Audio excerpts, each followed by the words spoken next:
कक्षा BA part 2 के विद्यार्थियों का आज इस कक्षा में स्वागत है। आज मैं आपको ब्रिटेन में सम्राट और राजमुकुट के बारे में विस्तार से बताऊंगी।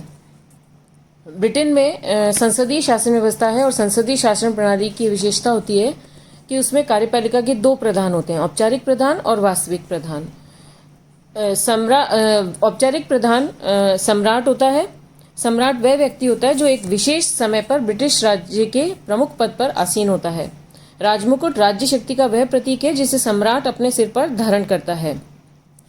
वर्तमान में सम्राट और राजमुकुट का भेद बहुत अधिक महत्वपूर्ण हो गया है और इनके बिना ब्रिटिश संविधान का यथार्थ ज्ञान प्राप्त नहीं किया जा सकता है। ग्लैडस्टोन तो ये कहते हैं कि अंग्रेजी संविधान के साहित्य में अनेक सूक्ष्म भेद हैं, पर उनमें से इतना अधिक महत्वपूर्ण कोई नहीं है जितना महत्वपूर्ण सम्राट व राजमुकुट का भेद है।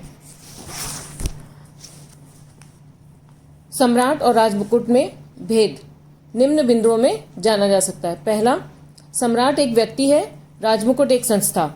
सम्राट एक व्यक्ति होता है जो एक विशेष समय पर राजपद पर आसीन होता है। इसके विपरीत राजमुकुट एक संस्था है। यह शासन सत्ता का प्रतीक है जिसे विधायी, प्रशासनिक और न्यायिक तीनों ही प्रकार की शक्तियां प्राप्त होती हैं। दूसरा, सम्राट अस्थायी होता है और राजमुकुट स्थायी होता है। सम्राट व्यक्ति होने के नाते जन्म लेता है और मरता है।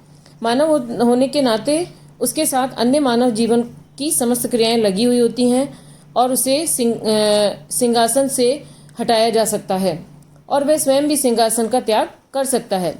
किंतु इसके विपरीत यदि हम देखें तो राजमुकुट जो एक संस्था है, न कभी जन्म ग्रहण करती है और न कभी उसकी मृत्यु होती है। ब्रिटिश कानून के प्रसिद्ध व्याख्याता ब्लैकस्टोन ने इसे व्यक्त करते हुए कहा है कि हेनरी, एडवर्ड और जॉर्ज की मृत्यु हो सकती है लेकिन सम्राट सदैव ही जीवित रहते हैं।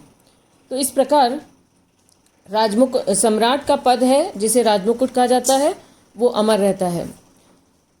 तीसरा, सम्राट वैयक्तिक है और राजमुकुट सामूहिक। सम्राट और राजमुकुट में एक अन्य अंतर वैयक्तिक और सामूहिकता का है। सम्राट का रूप वैयक्तिक है, राजमुकुट का रूप सामूहिक। राजमुकुट की शक्तियों का प्रयोग एक व्यक्ति द्वारा न होकर अनेक व्यक्तियों द्वारा होता है, अतः राजमुकुट का रूप सामूहिक है तथा शक्ति का प्रयोग करने वाले इस समूह में संसद, मंत्रिमंडल व लोक सेवा के सदस्य सम्मिलित होते हैं। चौथा अंतर है इनमें, वास्तविक प्रशासन में सम्राट शक्तिहीन है और राजमुकुट सर्वशक्तिशाली। भूतकाल में सम्राट वास्तविक प्रशासन में सर्वाधिक शक्तिशाली था, किंतु प्रजातंत्र की दिशा में संवैधानिक विकास के साथ साथ सम्राट की शक्तियों का ह्रास होता गया और सम्राट के हाथ में शासन की शक्ति निकलकर मंत्रिमंडल तथा संसद को प्राप्त होती रही। वर्तमान समय में वास्तविक प्रशासन में सम्राट को कोई शक्ति प्राप्त नहीं है, किंतु राजमुकुट एक संस्था है जिसमें सम्राट के अतिरिक्त मंत्रिमंडल और संसद भी सम्मिलित हैं। अतः व्यक्ति रूप में सम्राट के हाथ में शक्तियां निकलकर राजमुकुट संस्था को प्राप्त होती रही हैं और राजमुकुट सर्वशक्तिशाली हो गया है। ब्रिटेन में ये प्रचलित कहावत है कि जैसे जैसे प्रजातंत्र का विकास होता है, राजमुकुट की शक्ति बढ़ती जाती है। इस प्रकार सम्राट राजतंत्र का प्रतीक है और राजमुकुट लोकतंत्र का प्रतीक है और इन दोनों के भेद में के कारण दोनों की शक्तियां भी अलग अलग प्रकार से होती हैं, जो कि हम अगली कक्षा में जानेंगे।